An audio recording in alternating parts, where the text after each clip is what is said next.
Zil çalıyor. Beklenen an geldi. Kargolarım gelmiş.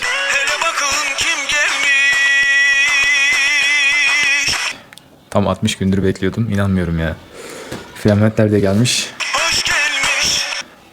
Bambudan aldığım. Tekmeli attık. Bu kargo geldi. Tam ön sipariş değil, 60 gün bekledim ya, inanmıyorum. Hemen açacağım, çok heyecanlıyım. Hemen şunları içeri bir alayım. Evet, öncelikle bütün o üstündeki etiketleri aldım. Şu an bir gönderici firmanın reklamını yapmayacağımız için onlara da gerek yok. Böyle geliyor karşınıza, bu boyutta geliyor. Bu zaten fabrikasyon kutusu. Sonradan yapılan bir kutu değil. Şimdi bismillah diyelim, açalım. Kutuyu açtığımızda karşımıza bu poşetler çıkıyor. Bunları da açıp tek elle yapmaya çalışıyorum. Şu kartonu alalım. Bu bizim tablamız. Gördüğünüz gibi. Şimdilik tablo ile işimiz yok. Bunu güvenli bir yere alalım.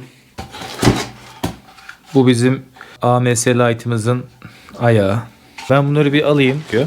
Kutudan çıkardığınızda ya, bu biraz küçükmüş diyebilirsiniz. Çok küçük lan bu. He canım.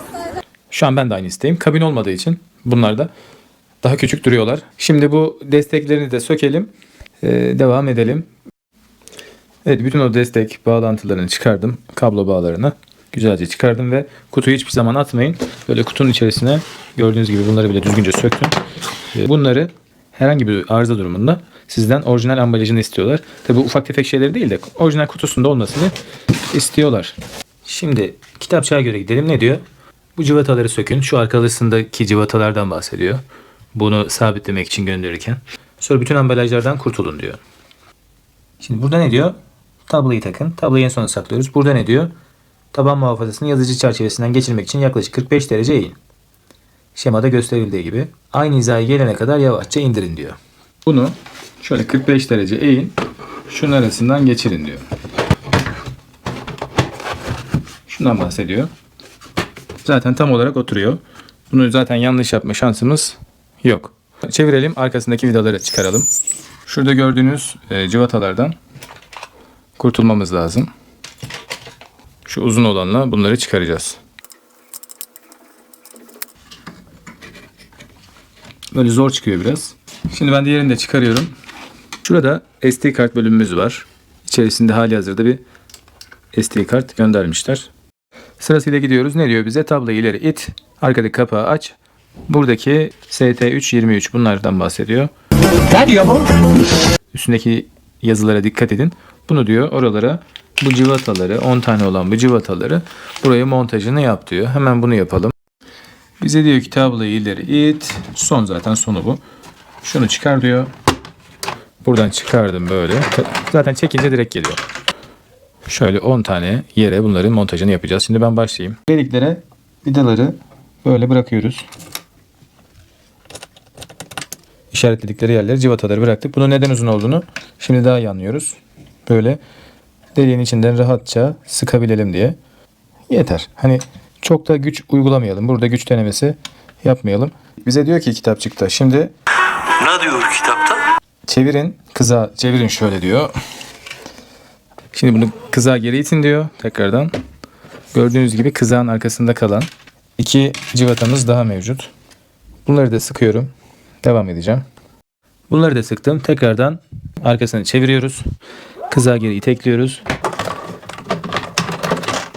Kapağı takıp çok bastırmıyoruz. Çıt sesi, zaten bir koruma kapağı. Kitapçığa göre yine gidiyoruz. Diyor ki tablayı yan yatırın. Yazıcınızı yan yatırın ve dikkat edin. Ekranın üzerine yatırmayın. Masayı çizmemesi için de diyor ki dikkat edin. Masayı çizsin. Önemli değil. Şimdi diyor ki bunu bu yuvaya oturtun. Kablolarını da takın. Demeden önce burada bir kutu var. Şimdi bunu açalım. Şu kabloda şöyle sanki, evet. Bunu tekrar buraya takayım bari de. Kötü bir görüntü oluyordu çünkü. Tebrik ederim. Yani Buradaki kabloyu da şunun içinden geçirelim. Şu kanalın içine soktum. Sonra bunu kapattım. Bu burada hareket edebiliyor. Tavsiyem şudur. Şunu şöyle Type-C'yi şöyle bir otursun, çıt desin. Burada zaten daha önceden koydukları bir vida var. Bu çıkmıyor. Bunu böyle itekleyip sadece sıkmanız yeterli. Şu anda daha da ileri gitmiyor, zorlamayacağım. Şimdi bu kabloların üzerinde nereye takacağımızı gösteren renkler var. Yeşili yeşile. Zaten adamlar sticker yapmış. Beyaz bu. Bunun üzerinde beyaz vardı. Çıt diye oturuyor zaten. Şu kabloyu da çektiğimizde geliyor. Bu da oturdu. Bu renklere dikkat ederseniz sorun yaşamayız. Altında pedler var, şu pedler. Bunları zamanla bakın. Bunlar ileri geri oynarken siz de çıkarabilirsiniz. Sıcaklıktan da bunlar sökülebilir. Bunları dikkat edin. Bu bizim titrememizi önlüyor. Şimdi çevirelim şöyle. Diyor ki ekranı çevirin. Artık ekranımızı çevirdik. Tık diye oturdu. Gerçekten araba dikiz aynası gibi. Daha güzel bir ekranımız var. A1'in bu güncellenmiş versiyonu. Combo versiyonu. Bunda kameramız da var. Kamera burada. Minik bir kamera. Bu kamerayı da buradan çıkarıp başka bir aparata takabileceğimiz modül de var. Onu da daha sonraki aşamalarda belki yaparız. Evet, devam ediyoruz. Ne diyor kitapçıkta? Alet başlığını rayın ortasına doğru itin diyor. Şöyle itelim. Tahliye sileceği takılması için yeterli boşluk bırakın. Sonra temizleme sileceği ünitesini X ekseninin ucundaki yuvaya kaydırın. Tahliye sileceğini yerine sabitlemek için aksesuarlar kutusundan M312 vidayı sıkın. M312 tek bir tane zaten. Şunu diyor. Tahliyeyi şuraya oturtacağız. Biraz önce o yüzden kaydır dedi. Kaydırdık. Şu tek vidayı da şunu sabitlemek için kullanacağız. Şimdi ben onu sıkayım. Evet, yazıcı neredeyse bitti.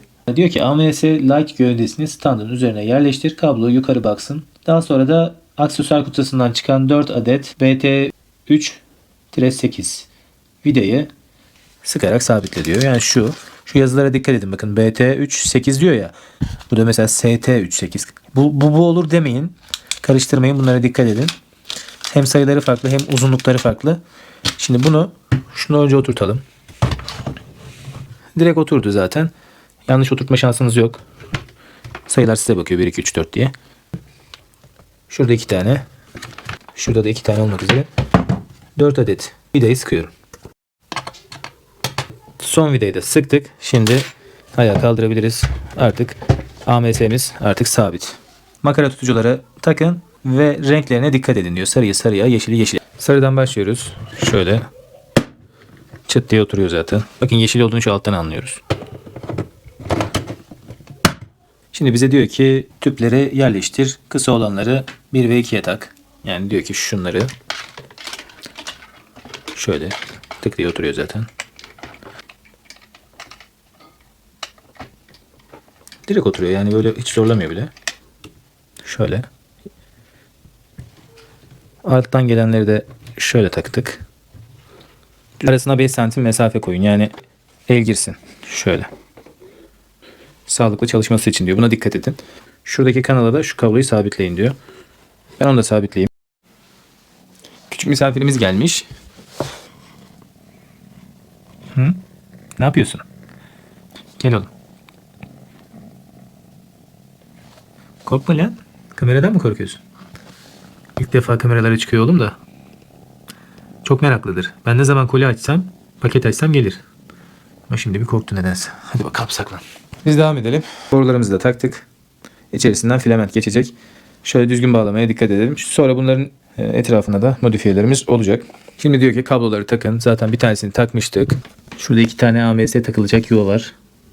Şöyle aşağıya gelecek şekilde güzelce taktığımı düşünüyorum. Ve ilk startı vereceğiz. Fişi de taktık. Bir de diyor ki arkada güvenlik payı bırakın. Yani şimdi bu böyle gidiyor ya. Bakın. Yeterli. Duvara değmesin. Şimdi arkadan güç tuşunu açıyoruz. Şu aradaki AMS mesafemize de dikkat edelim. Şimdi yes. İlk startı ver diyor. Tamam. Şimdi tablamızı da takalım. Şuraları bir düzenleyelim. Sonra göstereyim tablamızı. Şimdi şöyle. Zaten ben el değmemenizi hiçbir yerine tavsiye ediyorum. Direkt oturuyor zaten. Yanlış takma şansınız neredeyse yok. Şöyle. Önce arkadan oturtursanız 0 oturuyor zaten. Gördüğünüz gibi cuk diye oturdu. Şu tek çalıştırmak için şöyle oturtuyoruz. Misafirimiz yine geldi. Tatlı oğlum benim. Sever böyle oyunları. Büyüdükten sonra böyle şeyler yapmamaya başladı. Gözlerinin rengi de değişmeye başladı. Oğlum. Meraklı oğlum benim. Her yeri merak eder. Ona da bir maşallah diyelim. Videomuza devam edelim. Bizim bu videomuzu güzelleştirdiğin için sana teşekkür ederiz. Oğlum benim. Ben bir kedi annesiyim. Tabii ki onları ben doğurdum. Ben doğurmadım arkadaşlar, öyle bir şey yok. Tamam. Evet, şu an bu şekilde hazır. Herhangi bir filament şu an takmadım. Start'ı verelim bakalım. Zaten İngilizce olduğunu biliyoruz. Türkçe dil seçeneği sadece stüdyo üzerinden var. Buradan dilimizi seçiyoruz. İngilizce. Avrupa diyoruz. Diyor ki Wi-Fi'ye bağlı. Hemen burada bir ufak Wi-Fi ayarı yapalım. Girdek şifremizi de connect diyoruz. Kare kodu tarayın diyor. Tarayalım. Hemen tarayalım. Getirdik. Taradı. Uygulamayı indiriyor. Zaten bir hesabım vardı diyor. Oraya bağlayayım mı bu cihazı diyor. Ben de okey diyorum. Şimdi bakalım neler olacak. Giriş başarılı diyor. Buradan cihazına bir isim ver diyor. Start diyorum. Şimdi biz buradan devam edelim.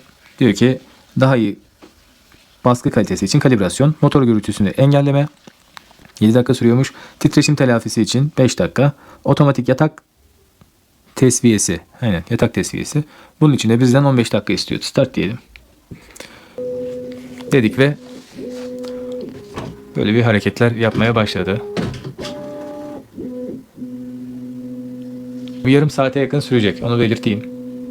Bu böyle tamamlasın kendini. Bittiğinde bana zaten bildirim gelecek telefonuma.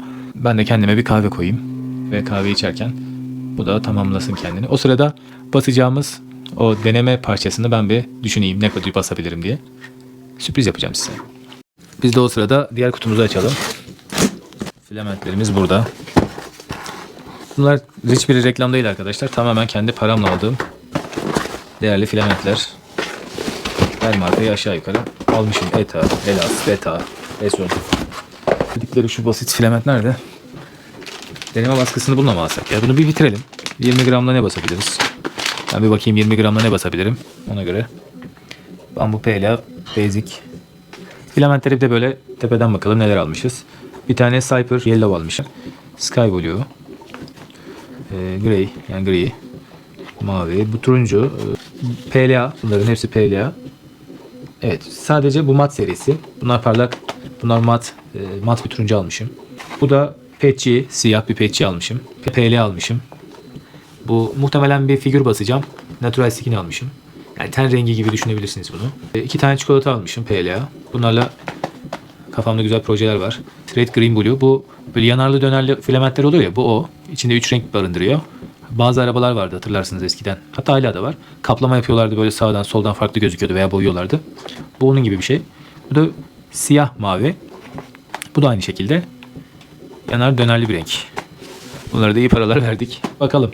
Şu an benim için bu bir aslında hobi. Yıllardır hayalim. Öyle başlamıştı. Bu arada kalibrasyona devam ediyor. Epeydir. Ben bir hayalimi gerçekleştirmek istiyorum. Benim için bir hayaldi. Bakın sehpanın üstüne koydum. Hani öyle buna özel bir sehpa da almadım. Şuraları göstersem işte yani nasıl anlatabilirim? Küçücük bir odadayız. Ben bunları öğrencilik zamanımdan beri biriktirdiğim parayla aldım. Bunun için benim için bu değerli. Tabii ki çok şükür paramız var ama buna ayrı bir para ayırmıştım her zaman. O onun parasıyla aldım ben. Şimdi bakalım bu yıllardır hayalini kurduğum cihazla neler yapacağız.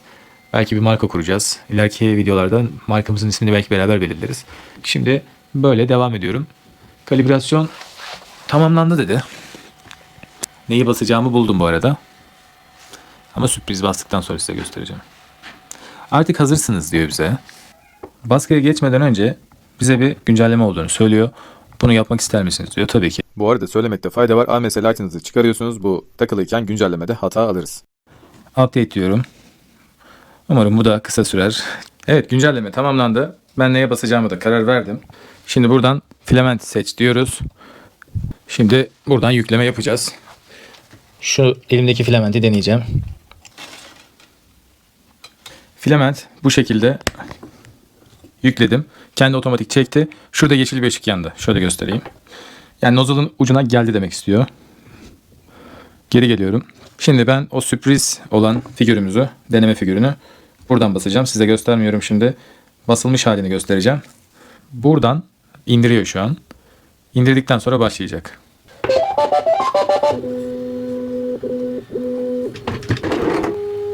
Ayarlar yapıyor. Kendince bazı ayarlar. Bu sesler normal. Baskımız yaklaşık 50 dakika sürecek ve ne kadar filament harcayacak? 14 gram Bismillah dedik. İlk baskımız için heyecanlıyız. Bakalım nasıl ilerleyeceğiz. Evet, modelimiz bitti. Bu şekilde. Çok da sağlam gördüğünüz gibi. Şöyle yapalım.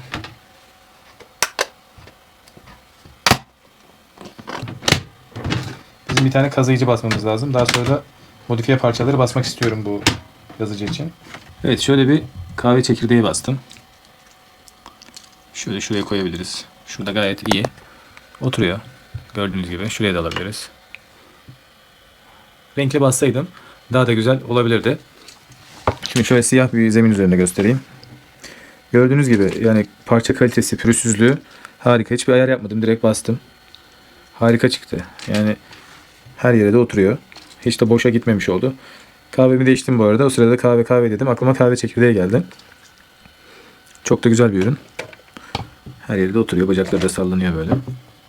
Güzel bir video oldu. Sizin için elimden geldiği kadar güzel bir video çıkarmaya çalıştım. Elimize sağlık. Bütün parçaları böyle güzel çıkarmak umuduyla kanalımıza da hayırlı olsun videosu olsun. Size böyle bir Bambu Lab A1 Combo modelini, AMS'li modelini çekmiş oldum. Hem de 20 gram yanında gönderdikleri filamenti de böyle kullanmış oldum. Hiçbir tecrübem yok dediğim gibi tamamen mantığımla böyle koydum. Tıkanmaması için de ara sıra kontrol ettim. Gayet başarılı, hiçbir yerde dolanmadan çıkmış oldu. Bir sonraki videomuz ne olsun siz de karar verebilirsiniz. Neler basalım? Hangi modelleri deneyelim? Şunu basar mısın? Ya da şu modeli satın alır mısın? Ya da şu modeli tasarlayabilir misin dediğiniz şeyler varsa bana gönderin.